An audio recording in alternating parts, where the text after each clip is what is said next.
에듀윌 유료 회원만의 남다른 서비스.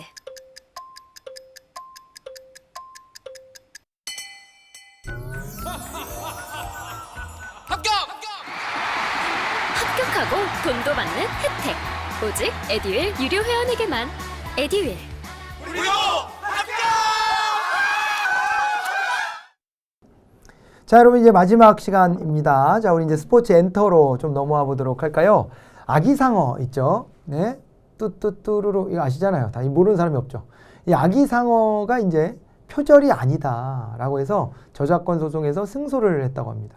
세계적인 인기를 얻은 동요 상어 가족인데요. 이 제작사가 미국 동요 작곡가와 벌인 저작권 소송 1심에서 승소를 했다는 건데요.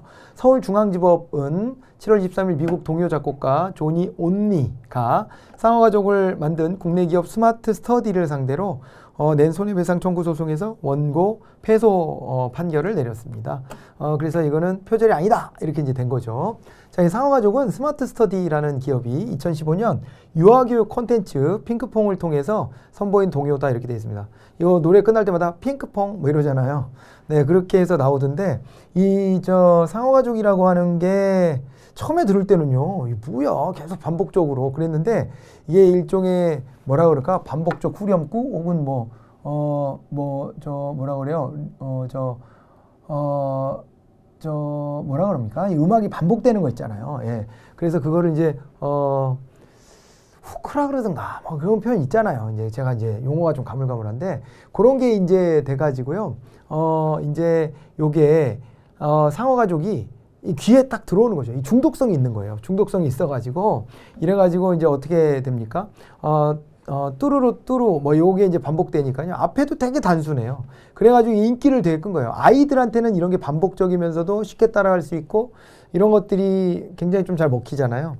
그래서 이게 국내는 물론 이제 해외에서도 큰 인기를 얻어서 유튜브 누적 조회수 90억 회를 넘겨가지고 역대 1위를 기록했다 이렇게 되어 있고, 그리고 이제 미국 빌보드 메인 싱글 차트인 핫 100에 오르기도 했다.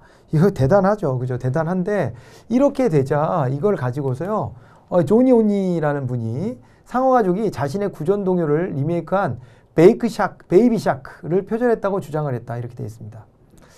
이게 상어가족 하필 샤크고, 베이비 샤크 이렇게 되어 있으니까 이게 이제, 그죠? 모티브도 좀 비슷한 것 같고, 이게 표절한 거 아니냐. 이렇게 이제 주장을 하고 나선 거예요. 그래서 이제 이분은 좀 많이 억울했던 것 같고요. 그리고 2019년 3월에 스마트 스터디를 상대로 저작권 침해에 따른 손해를 배상하라며 국내 법원에 소송을 제기한 겁니다. 근데 스마트 스터디는 뭐로 이제 맞섰냐면, 야, 이게 구전되어 온 동요 아니냐. 북미에서 오랫동안 구전되어 온 동요를 리메이크 한 거 아니냐. 이렇게 이제 한 거고요. 그래서 이게 거기서 따온 것이기 때문에 문제될 게 없다라는 입장이고, 조니 온니는 이거를 또 자기도 활용해서 베이비 샤크라는 걸 만들었기 때문에 야, 너도 이거를 리메이크한 거 아니냐. 너가 리메이크한 거지 네가 원작자는 아니지 않냐. 구전되어 온 것을 왜 너가 주장하냐 하고 이제 맞선 거죠. 그리고 실제로요, 구전 동요처럼 작자 미상이거나 저작권 기간이 만료된 경우에는 저작권 침해 대상이 되질 않습니다. 그래가지고 구전 동요처럼 작자 미상이거나 저작권 기간이 만료된 경우에 저작권 침해 대상을 우리는 보지 않기 때문에 이건 뭐 2차 저작물을 가지고 이렇게 우리한테 접근했을 때 우리는 이걸 못 받아들이겠다. 이제 법원 판단도 이렇게 내려진 거죠. 뭐 국내 산업적 차원에서 다행이네요. 그죠? 다행이기도 한데 이게 마치 우리나라에서 재판을 할 수밖에 없기 때문에 이 속에서 이제 이게 어떻게 보면은 이게 같은 편이어서 팔이 안으로 굽었냐 이런 의심을 살 만도 하지만 이게 실제로 아니 이게 구전동요를 가지고 하는 건데 이걸 누가 문제 삼을 수 있겠어요. 그죠? 이런 식으로 따지면은 옛날 그림 작품들 뭐 그다음에 클래식 음악들 이런 것들 다 저작권 걸어가지고 다 그거 사용 못하게 해야 되게요. 그거는 심지어 누가 지었다는 것도 있어요. 근데 이게 구전되는 건요, 누가 지은 것도 몰라요. 모르는 상태인데 이걸 어떻게 저작권 주장합니까? 그래서 이제 이런 논리로 맞선 게 이제 승소를 했다. 이렇게 보시면 되겠습니다. 자, 그렇고요. 인물 용어로 이제 넘어가 봅니다. 멀티 페르소나. 보통 페르소나 그러면은요, 무슨 뭐 이제 이런 거 있죠. 지금 이제 문제 인물이 돼가지고 끝이 이제 좋지 못했지만은 김기덕 감독에게 조재현이라는 배우가 페르소나다. 뭐 이렇게 또 이제 얘기가 될 정도로 이거는 뭐 이제 예술 작품이나 이런 데에서 이제 그 감독, 제작자 이런 사람들이 자기가 이제 자기의 작품에 녹여내는 주인공으로 자꾸 발탁하는 사람, 이런 사람들도 페르소나라고 하잖아요. 네, 그렇게도 부르는데 이게 이제 원뜻은 가면이라는 뜻을 가졌다는 거죠. 그래서 라틴어 페르소나라는 말을 가져오고요. 멀티, 그래가지고 요 말을 넣어서 다중적 자아라는 용어로 이제 사용한다는 거예요. 멀티 페르소나. 이게 이제 왜 나온 거냐? 이중인격, 다중인격을 말하는 것이냐? 그런 것은 아니고 상황에 따라 가면을 바꿔 쓰듯이 다양한 정체성을 지닌 현대인을 일컫는데 쓰는 말이라는 거예요. 그러니까 이게 보니까 다양한 정체성을 지닌 현대인이라는 겁니다. 네. 뭐 이런 얘기들도 하잖아요. 여러분 있잖아요.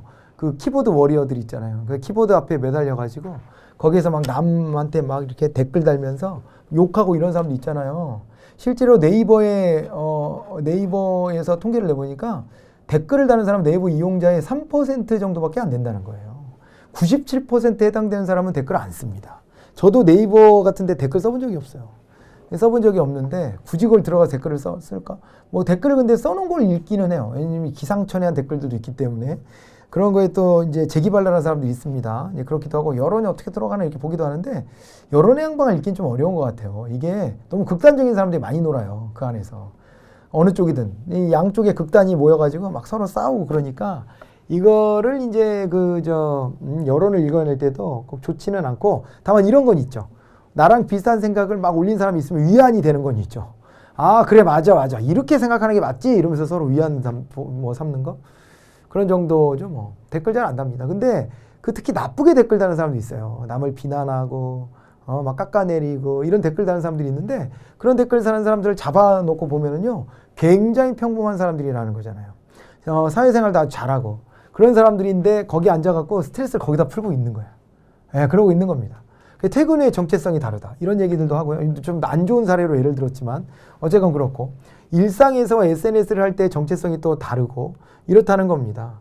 MZ세대는 MZ세대는 SNS를 이용할 때 여러 개의 부계정을 운영해서 각기 다른 자아로서 활동하기도 한다는 거예요. 예. 방송가에서 유행한 본캐와 부캐의 개념하고도 상통한다 이렇게 돼 있는데 부캐의 삶을 사는 거죠. 그리고 최근에는 메타버스 같은 개념이 나와서 그 안에서 이제 옛날에 뭐 싸이월드 같은 게 원조격인 것 같아요. 싸이월드 같은 거를 하면서 거기서 자기 캐릭터를 막 꾸미고 그랬던 것처럼 지금 이제 메타버스 개념들이 등장해가지고 이제 아이프랜드 같은 거 있잖아요. 그런 것도 만들어줬고 그 다음에 또 이제 저 네이버에서 하고 있는 거 뭐죠? 뭐 그런 것도 있고요. 아무튼 뭐 그런 것들이 이제 그 메타버스 서비스로 해가지고요. 좀 이제 인기를 좀 얻고 있는데 이런 것들에서도 나의 부캐를 만들어서 활동을 하게 되잖아요. 그죠? 예, 그렇게 활동을 하게 되는데 이런 게 일종의 멀티페르소나 같은 개념이 되지 않냐. 이렇게 이제 보는 거예요. 자, 이렇게 정리를 하시고 넷제로로 한번 가봅니다. 이거는 이제 뭐냐면요. 순수값을 말하는 게 넷이라는 게 순수함을 얘기하기도 해요. 넷이라는 게 넷이라는 용어의 이제 의미에다가 숫자 0을 가리키는 제로를 합쳐서 넷제로 이렇게 한 건데요. 배출하는 탄소량과 제거하는 탄소량을 더했을 때 순 배출량이 0이 되도록 하는 것이 넷제로입니다. 그래서 화석연료 등으로 배출한 만큼의 온실가스를 청정에너지 투자 등으로 다시 흡수하도록 해서 실질적 온실가스 배출량을 0으로 만든다는 거예요. 그러니까 우리나라에서도 이런 거를 이제 추구하면서 탄소를 줄이겠다고 산림청에서 나무를 새로 베어내고 새로운 나무를 심는다 이런 사업을 벌이기도 하잖아요. 그거 갖고 이제 오해를 해가지고 야 이거 탄소를 못 빨아들인다고 종을 바꾼다고 산림을 마구잡이로 파괴한다. 이게 뭐 하는 짓이냐 이러면서 이제 정부를 막 비판하고 그랬는데 알고 봤더니 오래된 나무를 이렇게 또 순환시켜 주는 것이 나무 관리하는 또 방법 중에 하나라고 해요. 네, 그래가지고 실제로도 나이가 많이 든 이 나무들은 이 탄소를 줄이는 효과도 많이 떨어지기도 하고 그렇다고 하기도 하고요. 그래서 이거를 또 순환을 시켜주는 것이 생태계 보존에도 더 도움이 된다고도 해서 최근에 또 그런 이제 해프닝이 좀 있기도 했는데요. 어쨌건 우리도 이런 걸 하는 것처럼요. 온실가스를 배출하는 것이 있으면 따르게 이제 제로 마진을 만들어주는 거죠. 이 청정 에너지 투자 같은 것들을 통해서 재흡수를 하도록 만드는 겁니다. 조 바이든 미국 대통령이 지난해 7월 대선에서 2050년까지 온실가스 배출량 넷제로를 달성하겠다. 이런 공약을 내걸기도 했다는 겁니다.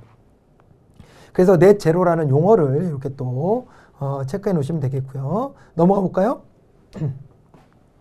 이번에는요, 이제 오쿤의 법칙입니다. 오쿤의 법칙인데요. 경제학 용어인데 이게 뭐냐면요. 미국의 대침체 이후에 이제 실업률과 성장률의 음의 상관관계를 나타내는 법칙이다. 이렇게 되어 있습니다. 실업률이다 그랬을 때는 이거는요, 불경기 상황에서 높게 나타나죠. 불경기 시에는 올라가고요. 그 다음에 호경기 시에 호황이 오게 되면 그때는 떨어지게 됩니다. 예, 그런데 이게 보세요. 성장률이다 라고 하는 것은 당연히 성장률이 높을 때가 뭐예요? 성장률 자체가 높다는 것은 이것은 이제 호경기를 말하는 거잖아요. 호경기 상황이고 성장률이 낮다는 것은 뭘 보여주는 거예요? 성장률이 낮다는 것은 불경기를 보여주는 겁니다. 이렇게 되기 때문에 성장이 높은 것은 호경기, 성장률이 낮은 것은 불경기 이렇게 되어 있기 때문에 요게 있잖아요. 요게 연결을 시켜보면 얘와 얘가 어떻게 되어 있는 거예요? 실업률과 성장률의 관계, 음의 상관관계가 있다. 상충성의 관계가 있다. 이렇게 이제 보셔야 되는 거죠. 이거는 이제 오쿤의 법칙이라고 하는 겁니다. 뭐 일찌감치 과거에 또 뭐가 있었냐면요. 이거 견줘볼 만한 게 이런 게 있죠. 또 이게 과거에 필립스 곡선이라는 게 있었죠. 영국의 이제 학자인 필립스가요. 뭘 연구했냐면요. 뭐의 관계를 연구했냐면 이거를요. 요렇게 해가지고요. 물가 상승률하고요. 물가 상승률하고 그 다음에 또 하나가 여기가 실업률입니다. 실업률의 관계를 놓고서요. 요 관계를 이제 점을 찍어갖고 영국에 이제 한 100년간의 통계를 가지고 이제 만들어냈는데 이런 이제 추세선이 그려지더라는 거예요. 그래서 이제 호황기 때는 이렇게 물가가 올라가요. 성장률이 높고 물가가 올라가고 고용도 늘어나고 해서 실업률은 줄어드는 겁니다. 그런데 불경기가 되면 반대 현상이 나타나는 거죠. 이런 이치가 있는데요. 이거는 이제 오쿤의 법칙으로 또 대체해서 보는 겁니다.